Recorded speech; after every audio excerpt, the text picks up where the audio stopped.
Stargate Universe, the third series in the Stargate franchise that took a different approach to its tone and its narrative structure compared to its predecessors. The series aired in 2009 and ran for only 2 seasons with a total of 40 episodes. The series was cut short and ended on a gut-wrenching cliffhanger that has left fans wondering what happened to the crew of the Destiny. When the series was airing, it was met with a bunch of mixed reactions from the fanbase. Some people hated that the series had a darker tone, even knowing elements of Stargate Atlantis were considered to be quite dark at the time. You can debate which Stargate series was the better one, but there is definitely a case that argues that Stargate Universe is amongst the best. Personally, Stargate Atlantis is my favorite, from the character of John Shepard to Rodney McKay, to the further exploration of the ancient mythology and their villains, the Wraith. But SGU comes in close. What I like about this series the most is that it pays more attention to its characters and their relationships, and their interactions are the most important aspect of the story and is what drives it forward.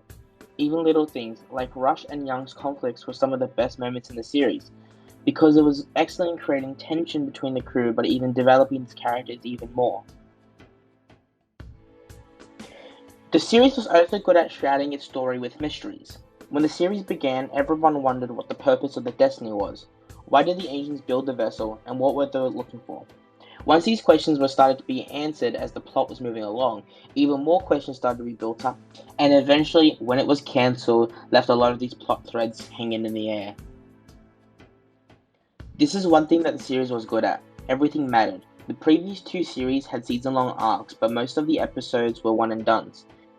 Think of it like shows on the CW. 3 or 4 episodes a season actually matter to the overall arc, and the rest are there for filler and just dropping little hints about what's to come.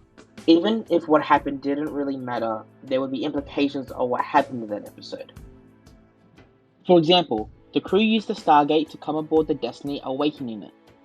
Power starts to run low, and the next 2 episodes are about Destiny in search of a new power source. By the end of episode 5, there is a discovery how Destiny recharges its power banks, which then leads into many more episodes where this plays into the story, especially towards the end of the series.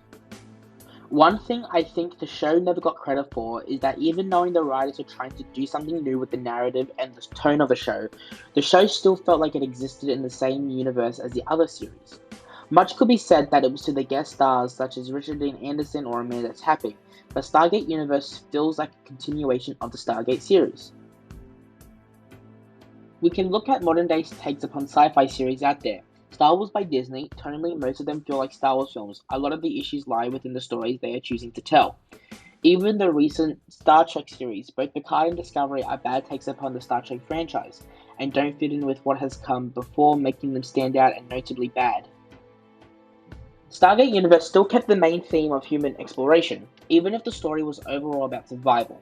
I like to think that it was survival through exploration.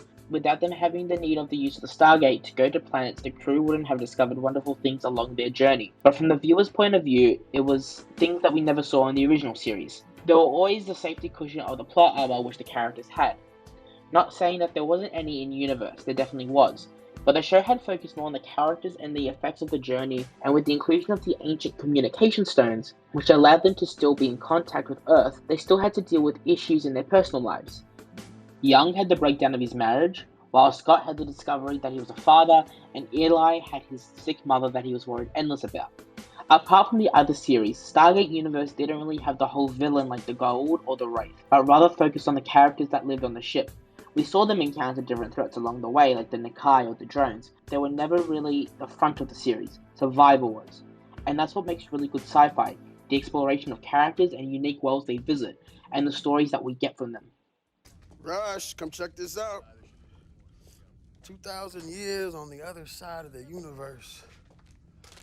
And beef jerky survived.